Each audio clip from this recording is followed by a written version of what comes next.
தீர்த்து வைக்கும் விதமாக கடந்த ஒரு சில நாட்களுக்கு வந்து மாண்புமிகு முதல்வர் அவர்கள் நமக்கு 90 ஐயா தனித்தவர்கள் இருக்கும் பொழுது மொத்த ஒரு 105 பேருந்துகள் உதகையில் இருந்து தொலைதூர வழித்தடங்களுக்கான 3.80 கோடி ரூபாய் மதிப்பீட்டில் 10 புதிய பேருந்துகளை இன்று உதகை மத்திய பேருந்து நிலையத்தில் இருந்து சுற்றுலாத்துறை அமைச்சர் க ராமச்சந்திரன் துவக்கி வைத்தார். தமிழ்நாடு முதலமைச்சர் மு.க.ஸ்டாலின் உத்தரவின்படி தமிழ்நாடு அரசு போக்குவரத்து கழகம் உதகையில் இருந்து தொலைதூர வழித்தடங்களுக்கான 10 புதிய பேருந்துகளை இன்று உதகை மத்திய பேருந்து நிலையத்தில் இருந்து மாவட்ட ஆட்சித்தலைவர் மு. அருணா தலைமையில் சுற்றுலாத்துறை அமைச்சர் க ராமச்சந்திரன் இன்று துவக்கி வைத்தார்.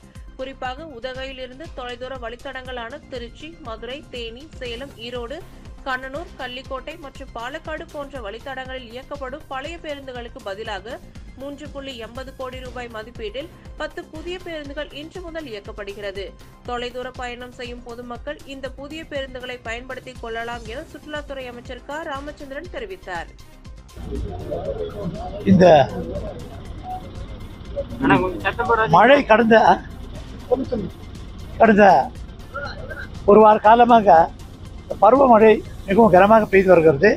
இதில் குறிப்பாக இந்த மழை எப்போதுமே கேரளா பகுதியிலிருந்து இப்படி வர்ற காரணத்தினால அது இப்போ இந்த கூடலூர் பந்தூர் பகுதியில் கொஞ்சம் அதிகமாகும். அதுக்கு அடுத்தது உதகையிலும் இது பண்ணுறது குன்னூர் கோத்தகிரியில் கொஞ்சம் கம்மியாக இருக்கும்.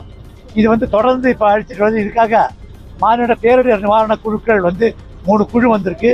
அந்த 3 குழுவில் பந்தலூர் ஒரு குழுவும், கூடலூர் ஒரு குழுவும், உதகையில் ஒரு குழுவுமாக நிறுத்தப்பட்டு எப்போ எந்த பிரச்சனை வந்தாலும் உடனடியாக அதை சரி செய்து கொடுப்பதற்கு எல்லாம் தயாராக வைக்கப்பட்டுள்ளது என்பதனை இந்த மாவட்ட ஆட்சித்தலைவர் அவர்கள் தெரிவித்துள்ளார்கள். நிச்சயமாக நாங்கள் கண்காணித்து வருகிறோம். நான் டெய்லி காலையில் எழுந்திரிச்சுமே மாவட்ட ஆட்சியர்களுக்கு ஃபோன் பண்ணி எவ்வளோ மழை அடிச்சிருக்கு, எங்கெங்கே அடிச்சிருக்குன்னு சொல்லி கேட்பேன். இந்த லிஸ்ட்டு வாங்கிக்குவேன். லிஸ்ட்டு பார்த்து அதிகமாக பண்ண இடத்துல அங்கங்கே இருக்கிற நிர்வாகிகள், கட்சி நிர்வாகிகள் கூட கேட்டு ஏதாவது பிரச்சனை இருக்குது அந்த இடத்துல, பொதுமக்களுக்கு ஏதாவது பாதிப்பாக இருக்குது கேட்டு அவங்க இல்லைன்னு சொன்னால் தான் இருப்போம். இல்லை பாதிக்கப்பட்டிருக்குன்னு சொன்னால் மிக நிச்சயமாக அந்த இடத்துக்கு உடனே போய் அவங்களுக்கு தேவையான உதவிகளை செய்வதற்கு இந்த அரசாங்கம் தயாராக உள்ளது. நாங்களும் தயாராக உள்ளது.